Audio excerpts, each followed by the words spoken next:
လေတွေရောင်းပြီးဇက်ထောင်ပေးတဲ့မိဘတွေကိုသိန်းထောင်ချီတဲ့အင်ဂျီနဲ့ကျေးဇူးဆက်လိုက်တဲ့အောင်စဘူးငွေကြေးအရင်ကြီးမားတဲ့ဇက်သပင်လောကမှာကိုပိုင်ဇက်အဖွဲ့လေးတစ်ခုတည်ထောင်မှုဆိုတာကမလွယ်ကူပါဘူးရှင်အောင်စဘူးရဲ့ဘဝအစားကလည်းရွှေစွန်းကိုက်ပြီးတော့မွေးလာခဲ့သူမဟုတ်ပဲသူ့ရဲ့မိဘနှစ်ပါးက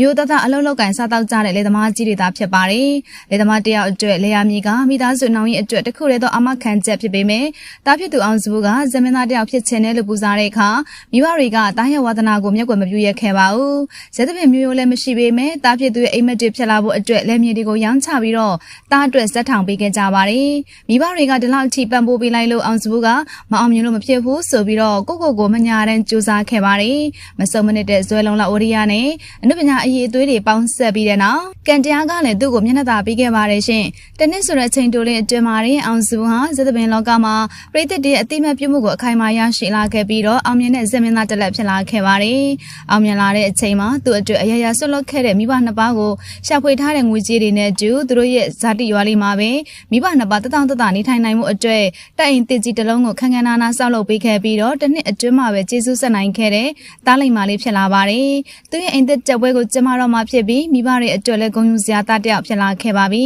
။အောင်စုရဲ့အိမ်ကြီးကကြီးကျယ်ခမ်းနားပြီးတော့မိဘတွေစိတ်တိုင်းကြဇာတိရွာအစဲမှာပဲတိဆောက်ပေးခဲ့တာပါ။လဲတွေကိုရောင်းပြီးတော့ဇက်တီထောင်တာကစွန့်စားရတဲ့အလုပ်ဖြစ်ပေမဲ့မိဘတွေကအောင်စုအပေါ်မှာယုံကြည်မှုပေးခဲ့ပါတယ်။အောင်မြင်ဖို့မအောင်မြင်ဖို့မသေးကြပေမဲ့မိဘတွေရဲ့မြတ်တာကြောင့်ပဲလေရီကိုရောင်းချပေးခဲ့တာဖြစ်ပြီးတော့ဒီယုံကြည်မှုကအလကားမဖြစ်သွားခဲ့ပါဘူးဇက်တီထောင်ပြီးတော့ခေါင်းဆောင်မင်းသားအဖြစ်ပွဲဦးထွက်လာတဲ့နောက်မိဘတွေတီထောင်ပေးတဲ့အရင်တွေကလည်းကြည်သွားပါတယ်ကိုပိုင်ဇက်တီထောင်တာတနည်းပြည့်ခင်ပါတယ်အောင်စဘူးကတတိကြီးတယောက်ဖြစ်လာခဲ့တာပါ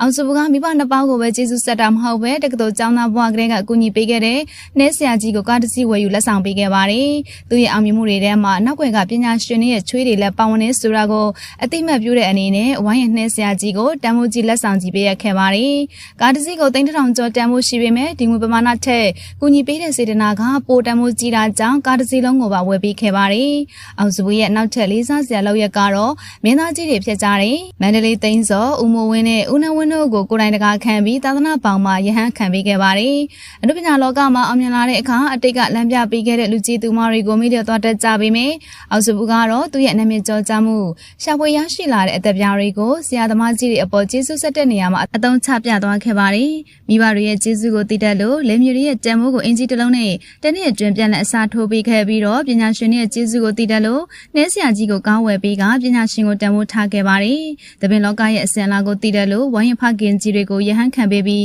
သာသနာပြုကျေးဇူးဆက်ခဲ့ပါတယ်။ကျေးဇူးတရားကိုသိတတ်ခြင်းကမင်္ဂလာတစ်ပါးဆိုတဲ့စကားအတိုင်းအောင်စပွဲအောင်မြင်မှုတွေဟာကျေးဇူးသိတတ်တဲ့စိတ်ကနေဖြစ်လာခဲ့တာပါ။ဒါကြောင့်လေသူကိုချစ်ခင်သူတွေကလုံးဝအဆုံးရှုံးမခံနိုင်လို့ဘေးကနေပြီးတော့ကောက်ွယ်ပေးကြပါတယ်။ကျေးဇူးတည်တတ်တဲ့အောင်စုကဒီထက်မကပို့ပြီးတော့အောင်မြင်နိုင်သေးလား။သူ့ရဲ့စိတ်ထားလေးကိုသဘောကျရဲ့လားဆိုတာကိုမမပြပြပေးခဲ့ပါအောင်နော်။